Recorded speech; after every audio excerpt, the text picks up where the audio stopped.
Hello everyone, and this is DaseinWasHere today, and today we'll be talking about tips, tricks, and tactics of the TDS Interceptor. The TDS Interceptor is a nimble medium assault vessel that has medium range damage as well as long range poke. This vessel is a terror on the battlefield, especially when fighting at range. The Interceptor's primary weapon is Rotary Cannon. Rotary Cannon is a powerful mid-range weapon whose max range is 15k and optimal range is 10k. This weapon does a massive amount of damage and has a couple unique features that are important to note. The first thing to note is as you press down the trigger, there is a short spool up time. And once it spools up and it starts firing, the weapon will start gathering heat. If your weapon gathers too much heat, the weapon will actually shut down and you'll not be able to fire for a period of time.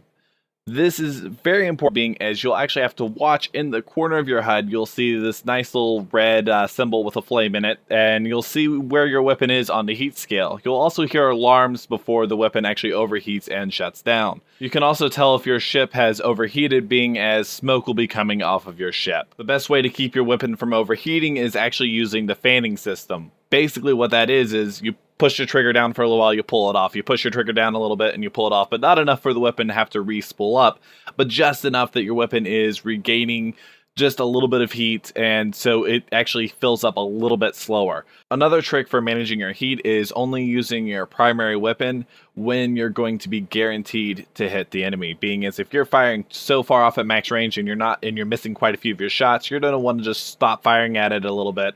Let your weapon regain a little bit of its cooldown, and then go in, get close, and then start firing at it again when you actually can guaranteed hit it. Being as if you're kiting a ship and you're missing most of your shots, and then it's going to be right on top of you, and you're going to overheat once it's on top of you, you're better off actually just poking it a little bit, maybe using your Gauss driver for a poke, or just firing in bursts. And then once it actually gets into the spot where you're going to be continuously hitting it, then actually firing your weapon continuously. That way you do not overheat when it is in a critical situation. The second thing to note is that the Interceptor has a fairly restrictive firing arc. It has a 100% firing arc straight ahead and just barely to the sides of it. We're not talking about to the direct sides, but front, like just draw a giant cone in front of it. That's your firing arc. Then once you get outside of that cone, you go to 50% on the sides, and then in the back, you're going to only be firing at 25% of your capacity. But it is important to note that while you're firing at less capacity, you're gaining heat slower, being as you're only gaining heat for the number of guns that are firing. Thus, if something actually gets on top of you, you're not going to be gaining as much heat as if something's firing in front of you, which means you can actually then, at that point in time, hold your trigger down continuously. One major trick to actually extend the time that a ship is in your 100% firing arc is actually to be backing up and then actually have your ship either go up or down. That way you're basically tilting your ship in such a way that your 100% firing arc is actually going to be keeping the enemy in it much longer. Keep in mind, this is not going to help you if the enemy actually gets right on top of you, but this is really going to extend the duration that the enemy is in that 100% firing arc and really extend your chances of survival as the enemy closes the distance.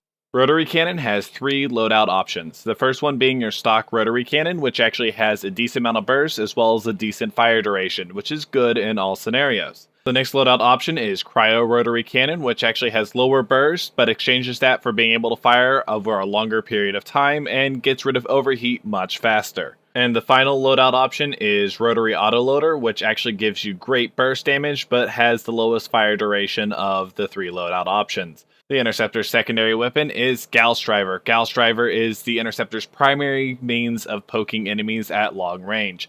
This weapon actually has a fairly long spool up time, but once it fires, it has massive damage upon a direct hit, has AoE, and on top of all that, does plasma damage, which really makes this weapon an amazing harassing tool, especially being as if an enemy's behind cover, it is still going to be hit by the AoE and take plasma damage over time. There are 3 important things that you'll need to note to use the Gauss Driver effectively. First of all, this is a massively restricted weapon in its firing arc. It either goes straight ahead, or you're going to have it slight aiming ability to the left of your ship, being as this weapon is a massive weapon on the left side of your ship.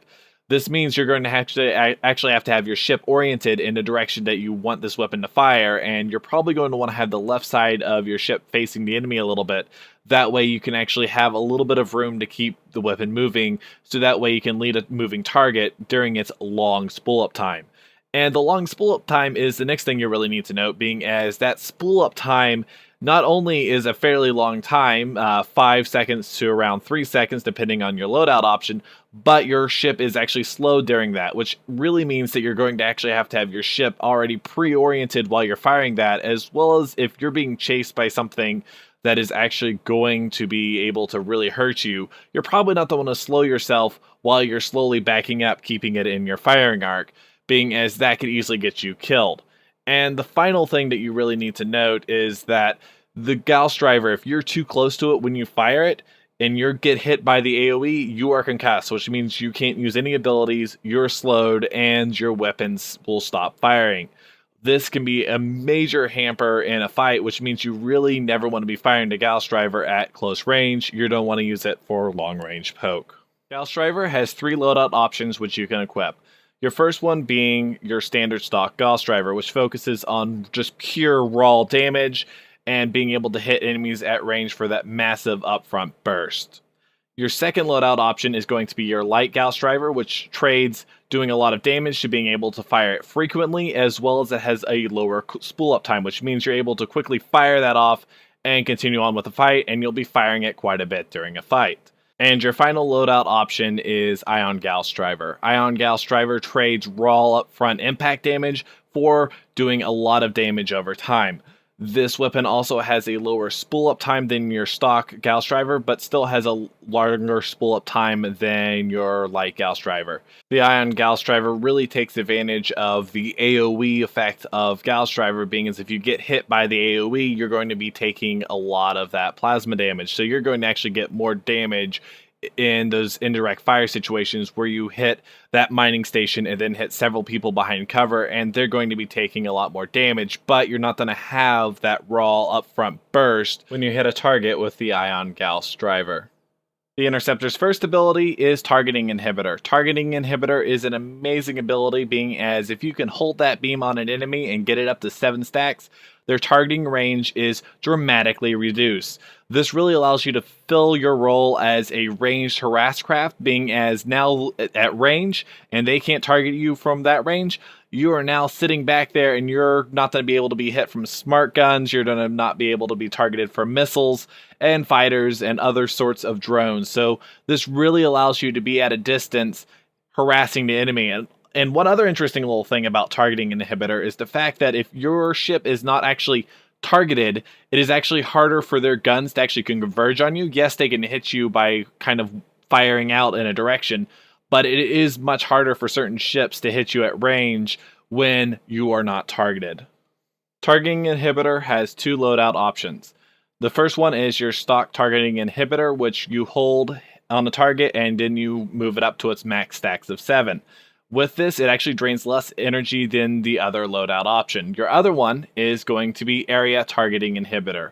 The advantage of this little one, and this is actually one of the few loadout options which is outright, in my opinion, considered the best, being as you hit that on an enemy, then you get it up to 7 stacks. If all the enemies around the enemy that you're hitting are going to have their targeting inhibited as well, which means you can actually, in a team fight, actually knock out quite a few people's targeting ability with one go, keeping in mind that it does drain quite a bit of energy while you're holding it on them. So if you drain a lot of energy doing that, limiting their targeting ability, you can be low on energy for being able to use your point defense and defend yourself from missiles and small crafts. One other interesting thing to note about Area Targeting Inhibitor is that if you actually hit a enemy mining station or the forward shield of an enemy forward base, you can actually hit an enemy behind that and actually inhibit their targeting without actually being able to see them via line of sight.